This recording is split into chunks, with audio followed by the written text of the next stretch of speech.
আমি নাকি সারাদিন আজাইরা বসে থাকি। তার জন্য আমার শ্বশুর দেখুন আজাইরা কতগুলা কাজ নিয়ে আসছে। সারাদিন বাসায় বসে কোনো কাজ থাকে না, তো কি করবে? এরকম কাজ আনবে না?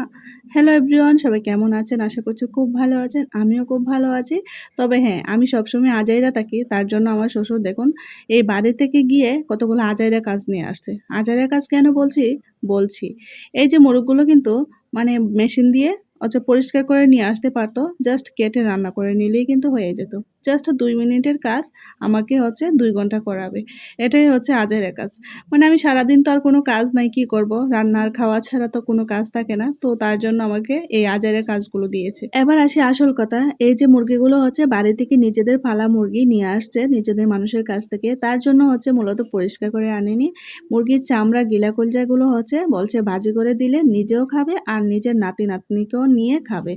তো তার জন্য আর পরিষ্কার করেনি। কিন্তু এগুলো কিন্তু সত্যি অনেক সময়ের কাজ, ধৈর্যের কাজ। তো মুরগিগুলো গরম জল দিয়ে আমি পরিষ্কার করে নিচ্ছি। আর এখানে ৪ টা মুরগি, অনেক সময় লাগবে। আমার মনে হয় যে এটা কিন্তু রাতের বেলা, মানে আমি রাতে ৯ টার দিকে বসছি আর মুরগি সবকিছু পরিষ্কার করতে আমার লেগেছে 10:30 পর্যন্ত। মানে ১.৫-২ ঘন্টা সময় লেগেছে আমার সবকিছু কমপ্লিট করতে। তো যাই হোক, এখন আমার মুরগির মানে পরিষ্কার করছি ঠিক আছে, কিন্তু এখানে কিন্তু ছোট, ছোট লোম আছে। তো আমি লোমগুলো কি করব, এখন আগুনের হাতে পুড়িয়ে ফেলবো। মুরগির লোমগুলো এত ছোট, ছোট ছিল যে হাত দিয়ে আর পরিষ্কার করা যাচ্ছিল না। তারপরে আমি আগুনের হাতে পরিষ্কার করে নিয়েছিলাম। মানে আগুনের হাত দিয়ে পুড়িয়ে নিয়ে ভালো করে পরিষ্কার করে ধুয়ে একদম ফ্রিজে রেখে দিয়েছিলাম। কিন্তু মুরগিগুলো এনেই আমার শ্বশুর বলেছিল যে রাতেই রান্না করার জন্য। কিন্তু এই মুরগিগুলা ৪ টা মুরগি পরিষ্কার করে কাটাকুটি করে ভাটাভাটি করে কখন রান্না করতাম বলেন? মুরগি এনেছি ৯ টা আর পরিষ্কার করতে, করতে ১১ টা বেজে গেছে। তার জন্য আর আমি রাতে রান্না করিনি। তবে হ্যাঁ, আলু দিয়ে চামড়া আর গিলা কলজাগুলো ভাজি করে দিয়েছিলাম, সবাই খেয়ে নিয়েছি। আর এখন সকালবেলা ঘুম থেকে উঠে স্নান-টান করে পুজো দিয়ে একদম সকালের খাবার খেয়ে এখন আসলাম বিছানা গোছাতে।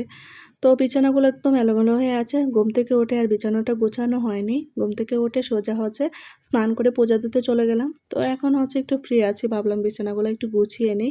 তারপর রান্নাবান্না করব। আর এদিকে দেখুন আমার দুষ্ট ছেলেটা কি করে। আমি বিছানাটা গোছাচ্ছি আর বিছানাটা এলোমেলো করে দিচ্ছে। আমাদের কাজ এজন্যই দেরি হয়, যাদের এরকম ছোট বাচ্চা আছে একবারের জায়গায় ২ বার কাজ করতে হয়। তো যাই হোক, আমি রুম-টুম গুছিয়ে রান্নার রুমে চলে আসলাম। আর মসলা আমি আগেই বেটে রেখেছিলাম। এখন রান্নাটা বসিয়ে দিলেই হয়ে যাবে। তো মাংস রান্না করবো আর ২ টা মাথা দিয়ে ডাল রান্না করবো। ২ টা মাথা বলতে মাছের মাথা।